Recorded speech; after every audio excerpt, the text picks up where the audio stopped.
Hello mga kababayan, nakakagulat ang mga balita mga mahal na kababayan. Nakakagulat talaga. Kasi makita niyo po dyan sa monitor po natin itong counsel or prosecutor mismo ni Duterte. Itong counsel, itong abogado ni Duterte na lalaban sa ICC.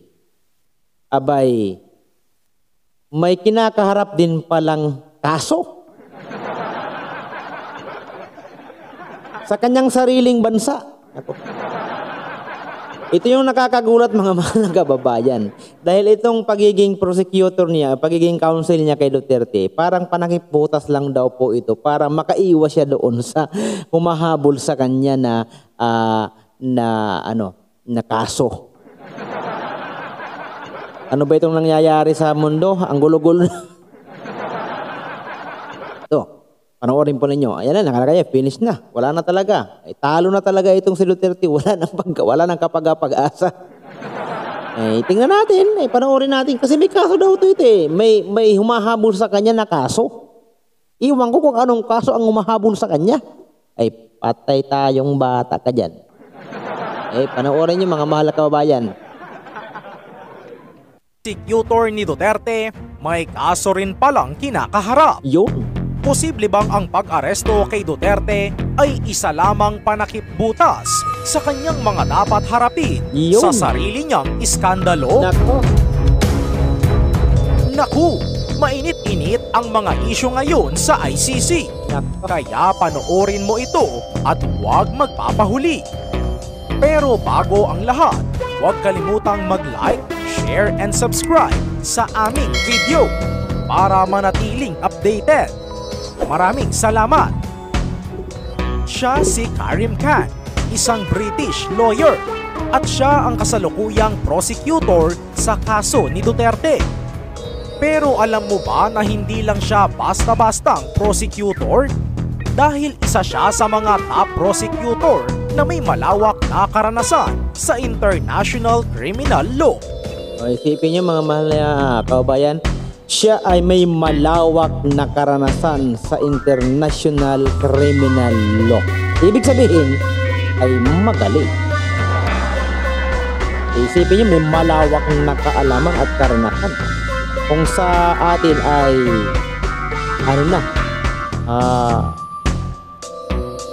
talagang magaling talaga, mahusay. Tawag diyan, may pinaka-termino diyan Diba? May pinaka-termino dyan.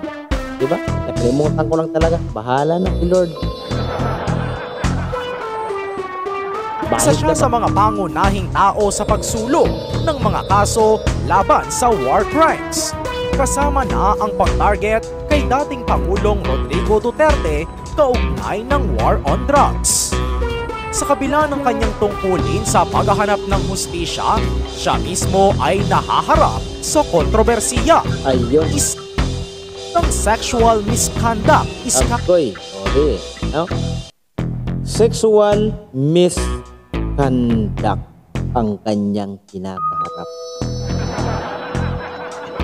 Ano ba yung sexual misconduct? Baka act of lasciviousness or sabihin natin prostrate rape, attempted rape, or baka wala, hindi natin alam. Hindi yan. Basta kay sexual misconduct, may pambabastos din natin. Antay. Dahil dito, lumitaw ang mga spekulasyon.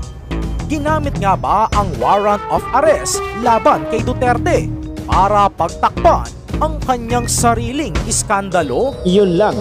Bukod dito, ipinataw ng US ang mga parusa laban sa ICC dahil sa investigasyon nito sa ilang mamamayan at kaalyado ng US. Lalong-lalo na kay Prosecutor Karim na may kaso ng sexual misconduct.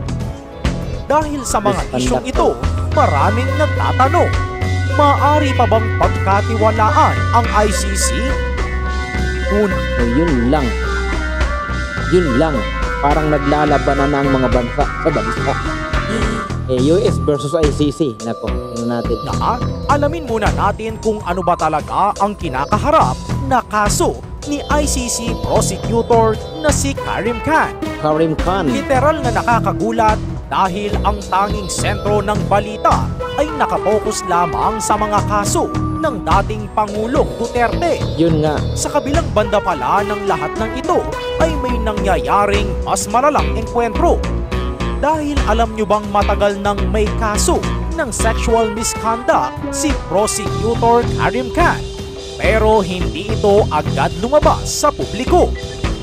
Ayon sa mga respetadong pahayagan sa Britain, matagal nang iniulat ang mga akusasyon laban kay Prosecutor Karim. Yung naghabol sa kanya ay galing sa Britain, di ba? Kinasuhan itong may kaso pala itong si Karim Khan, yung prosecutor ni Duterte, na sexual misconduct. Iwan ko kung ano ginawa nitong si Karim Khan, baka nga nang bastos nga siguro. Kasi nga, misconduct, sexual misconduct. Baka may hinawa ka. Hindi natin alam kung ano ang hinawa. Na diba? Kaya nga, huwag kayong basta magtitiwala sa mga walang puhok. Mahirap ang tiwala, diba? Okay. Pero talagang matalino raw ito matalino. Nakakabahala na hindi ito masyadong napansin sa Pilipinas. Kahit na siya mismo ang may hawak sa kaso ni dating Pangulong Duterte noong lumabas ang mga paratang sa kanya. Ayon sa mga ulat, isang babaeng staff ng ICC ang nagsampa ng reklamo laban kay Khan noong May 2023. Okay mga malakabayan, isang babaeng staff ng ICC ang nag-file ng kaso kay Karim Khan ng sexual misconduct. ICC. Ano bang ginawa mo, Prosecutor Karim Khan, sa isang miyembro ng ICC na babae? Ano bang ginawa mo? Bakit ka nagkaganyan? Bakit hahabulin ka ngayon ng ICC? Baka pati ikaw magsisisi. Sige, tutuloy natin mga mahal kababayan. Pero sa halip na agad itong inilabas, itinago muna ito ng ICC at nalantad lang sa publiko matapos ang isang TikTok post noong Oktubre. Dahil dito, sinimulan ng Independent Oversight Mechanism ng ICC ang formal na investigasyon simula pa noong nakaraang taon ng Nobyembre. Ngunit tila ba ilang beses nang may butas ang pagdinig sa kaso ni Prosecutor Karim. Sa isang artikulo ng The Guardian, isinapubliko ang mga detalye ng kaso. Ayon sa ulat, may mga insidente ng hindi kanais-nais na paghawak at pang-aabuso sa mahabang panahon. Diba? May panghahawak, may pang-aabusong ginawa itong si Karim Khan. Ano bang ginawa mo, Karim Khan? Bakit ka nang hahawak? Diba? Mahirap niyan kung maging magka-roommate kayo ni Duterte. Diba, ikaw ang prosecutor ni Duterte tapos magsama kayo sa isang kwarto. Paano na yan? Parang nakakapagtataka, lahat ng dumidikit kay Duterte parang napapahamak ata, parang may malas. Anak ko, sige, tuloy natin. Ano bang, parang may sumpa, may something. Diba? Lahat ng dumidikit. Isang pagkakataon pa raw kung saan ipinasok ni Karim ang kanyang dila sa tenga ng isang babaeng staff. Nako! Na siyang labis. Nako mga kababayan, imagine, ipinasok ni Karim Khan ang kanyang dila sa tainga ng babaeng staff. Ano naman ang tanong? Bakit mo hinayaang pasukan ka ng dila? Impossible naman na hindi mo nagustuhan ang dila. Nakakaano pa naman ang dila kapag tumama yan sa tenga ng babae, talagang iwan ko lang kung ano mangyayari, di ba? Kaya nagkaroon ng misconduct, sexual misconduct nang may hinawakan na, dinilaan pa. Sana all. Tuloy natin. At ikinadepress ng biktima. Ayun. 4 na sources mula sa loob ng ICC ang nagsabi na kabilang sa mga reklamo laban sa kanya ay panggigipit at Ayun. paggamit ng kanyang otoridad upang pilitin ang biktima na manahimik. Ayun lang. Abuse of authority. Oh. Diba parang ganito lang. Hinawakan niya. Dinilaan niya. Huwag kang maingay. Pag maingay ka, lagot ka sa akin. I am the power and the authority here. Tandaan niyo lagi mga mahal na kababayan, wag niyong gagawin ng ganon, lalo na sa mga kababaihan, di ba? Bawal na bawal gawin yun. Babae, dapat ang babae, minamahal, hindi dinidilaa at dilaan, sinasaktan. Okay lang naman dilaan basta gusto. Pero kung yung ayaw magpadila sa'yo tapos didilaan mo sa tainga, wag na oy. Makakasuhan ka talaga ng sexual misconduct, act of lasciviousness. Nako, pasok na pasok ka. Ano kaya ang ano kaya yung batas na doon sa kanila, ha? Kasi alam natin dito sa atin, alam natin 'yon na pag pambaba, alam, pasok na pasok yan. Act of lasciviousness, tapos sexual abuse. Alam na natin yung batas na 'yon, di ba? Itutuloy natin. Mismong ang biktima ay nagatubiling magsampa ng kaso dahil sa takot sa posibleng pagganti ni Prosecutor Karim sa kanya. Ang iskandalo ay mas lumalim pa nang mapag-alamang ang kapatid mismo ni Prosecutor Karim na si Imran Ahmad Khan na isang dating miyembro ng British Parliament ay nahatulan ng sexual assault laban sa isang Isipin nyo, hindi nasa dugo nila yung mahilig mangdila, manghawak.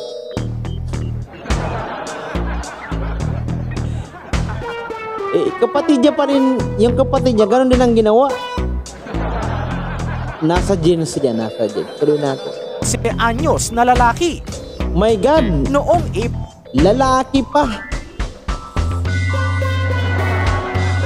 Lalaki, tapos lalaki. Ano yun? April 2022, napatunayang guilty si Imran Ahmad Khan at sinentensyahan ng 18 buwang pagkakakulong. Ayun lang. Napatunayang may kaso ang kapatid. Pero bakit si Prosecutor Karim ay hindi?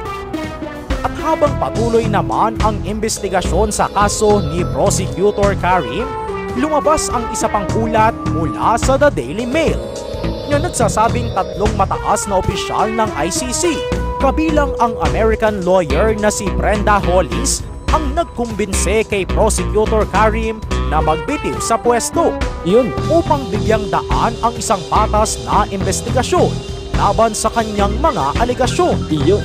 Ngunit tumanggi siya at patuloy pa rin niyang ginagampanan ang kanyang paninilbihan sa ICC at pag-aresto sa mga ibang tao kahit na siya mismo ay may sariling kaso. Pero saglit lang, hindi pa dyan nagtatapos ang lahat. Meron pa. Dahil ayon naman sa hiwalay na ulat ng Associated Press, lumabas ang revelasyon na ang 2 empleyado naman ng ICC ang naglakas loob na ihayag ang alegasyon laban kay Prosecutor Karim. Nako, ang dami nitong ginapang Ay nako, diba? Ang daming ginapang, may 2 pa May 2 pang ginapang. Ginapang ba yan? Hindi ginapang, kinaham. Ang tawag, hinawakan ba? Bakit ba nagkakaganon? Imagine, kung hindi ka naging prosecutor ni Duterte, hindi naman siguro. Inabulilyaso ka tuloy, ayan na, diba? Si Rodrigo Roa Duterte, ayaw ng ganun sa Pilipinas. Tapos ikaw na magiging prosecutor, yung palang ginawa mo sa mga kababayan mo dyan, nakakatawa naman. hinawakan, dinilaan. Ano pa bang ginawa mo? Tinusok? What pa? Diba? O sinipsip pa? Naku. Yun natin.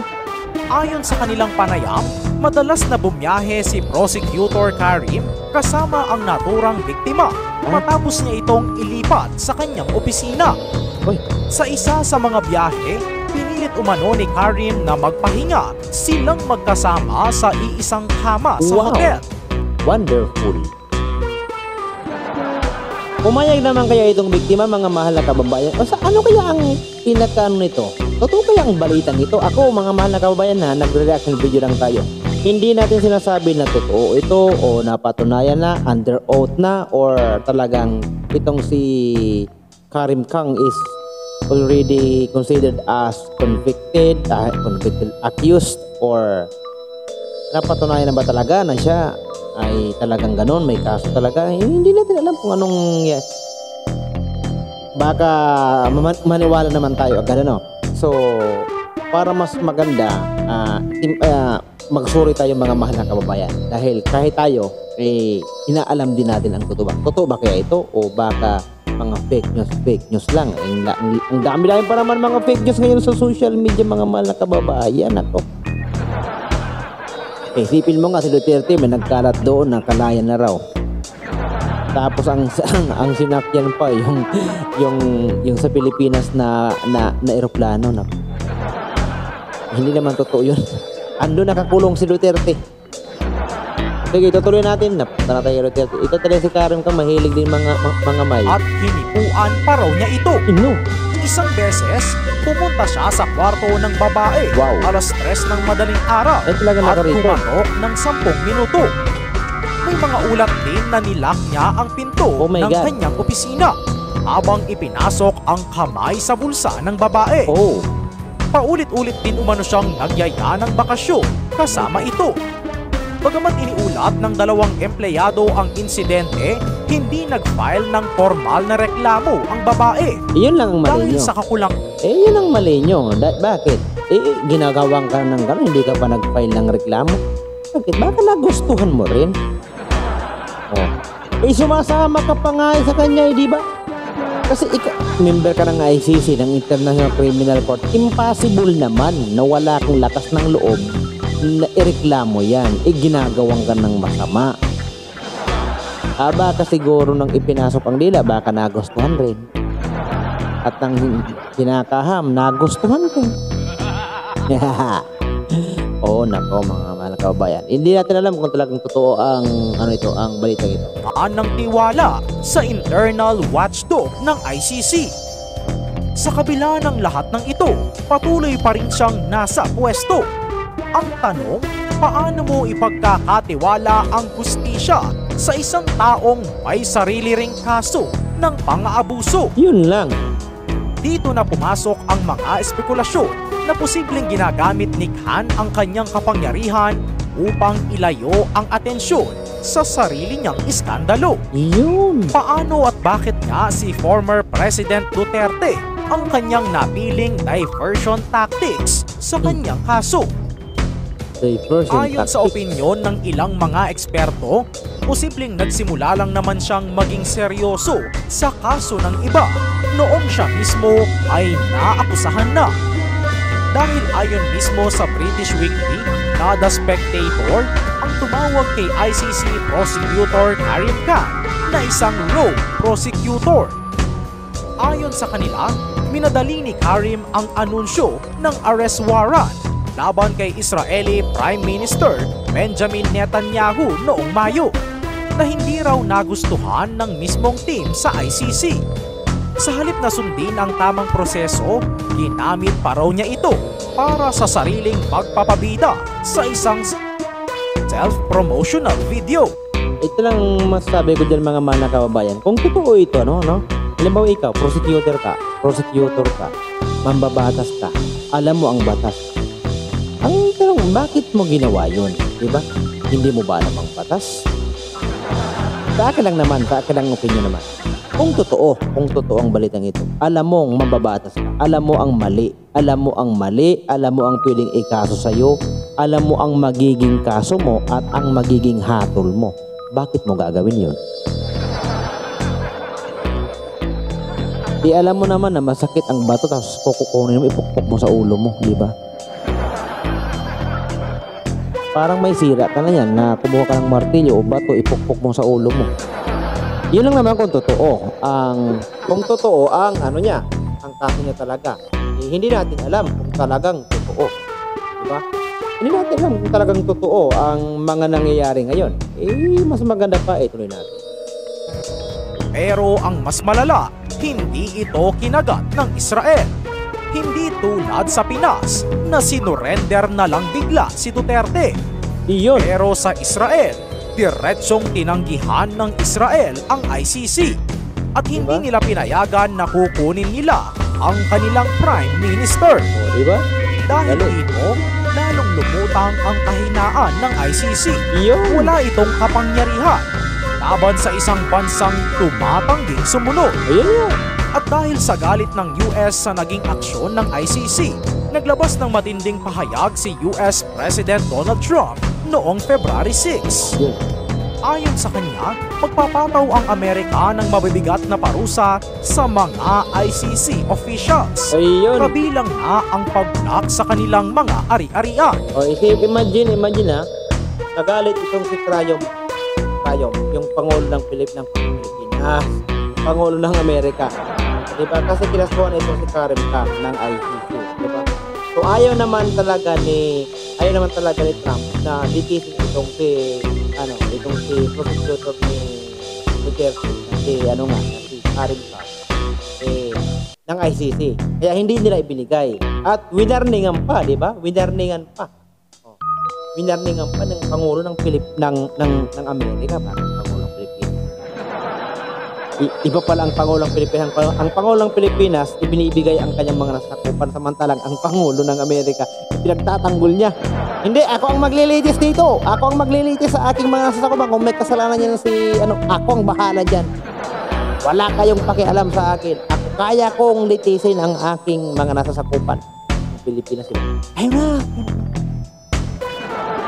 Kayo nang maglitis dyan. Hindi ko kaya yan. Hindi kaya ng judicial system dito sa Pilipinas. Hindi namin kaya. Ito ko rin natin. Pag-freeze ng kanilang bank accounts at pagbabawal sa kanila at sa kanilang pamilya na makapasok sa US. Yan. Kinabukasan, naglabas ng executive order si Trump na direktang tinatamaan si Prosecutor Karim. Bawal na siyang pumasok sa Amerika at lahat ng assets niya ay frozen na rin. Dahil dito, nawalan ng kwenta ang kaso ni Prosecutor Khan laban sa Israeli leaders. Kaya ano ang ginawa niya? Humanap ng bagong target. At yan ay walang iba kundi si dating Pangulong Rodrigo Duterte. Sa dami ng kaso at trabahong hinahawakan niya, bakit bigla niyang pinagtuunan ng pansin ang kaso ng Pilipinas? Ayon sa mga kritiko, ito ay isang paraan para ayusin ang imahe ng ICC, lalo na dahil matagal na itong tinatawag na neo-colonial tool. Diba? Ito kasing si Karim Khan, isang prosecutor ng ICC. Diba? Gustong magmalinis sa kanyang nagawang kasalanan. Diba? Kaya tingnan nyo, yung ICC hindi niya na iginagalang ng Amerika. Pero tayo, bakit ganun? Bakit parang takot tayo sa ICC? Bakit parang ang akala ko, napakalaki ng nagawa ng ICC sa Pilipinas. Wala naman ang gagawin. Iwan ko lang bakit itong mga kaso ni Duterte. Hindi naman kaso, di ba? Hindi pa naman siya convicted. Hindi pa siya convicted, di ba? Accused lang siya. O di ba? Kung si Trump dyan, hindi yan papayag. Di ba? Galit na galit nga si Trump dyan sa ICC, di ba? Prinis ang account itong si Karim Khan. Ay, nako. Tuloy natin. Asang tinatarget ang mga leader ng Afrika. Yun. Iginiit naman ng ICC Prosecutor Karim Khan na ang pag-aresto kay Duterte ay isang mahalagang hakbang sa paghahanap ng hustisya para sa mga biktima ng war on drugs. Ayon sa kanyang panayam, marami ang nagsasabing hindi kasing tatag ng nais natin ang batas internasyonal at sumasang-ayon ako roon. Pero paulit-ulit ko ring binibigyang diin na hindi ito kasing hina ng iniisip ng ilan. Kapag nagsama-sama tayo, kapag tayo'y kumilos at nagtulungan, mananaig ang batas at katarungan. Ngunit sa kabilang banda, tila hindi pa rin patas ang batas. Dahil maski ang ICC ay sinasabihang naghuhugas kamay lamang sa kanilang mga issue. Diba?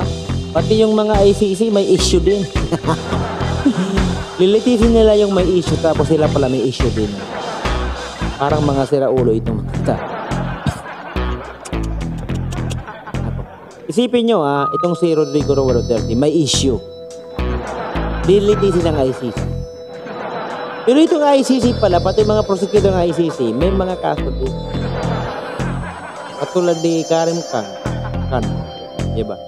Siya ang magiging prosecutor ni Duterte at taga-ICC yan. Pero tingnan niya. Gagawin niyang lahat para matakpan yung ginawa niyang pangkakamay. Pangdidila. Pangdidila, patainga at panghahawak sa mga pribadong bahagi ng ating body.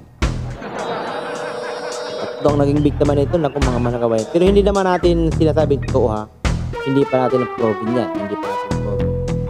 Bumabatikos sa ICC dahil sa mabagal na kaso at kakaunting convictions. Nako.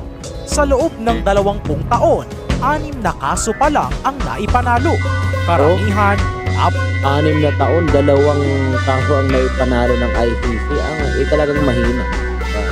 Sa mga African leaders, wala rin silang sariling pulis.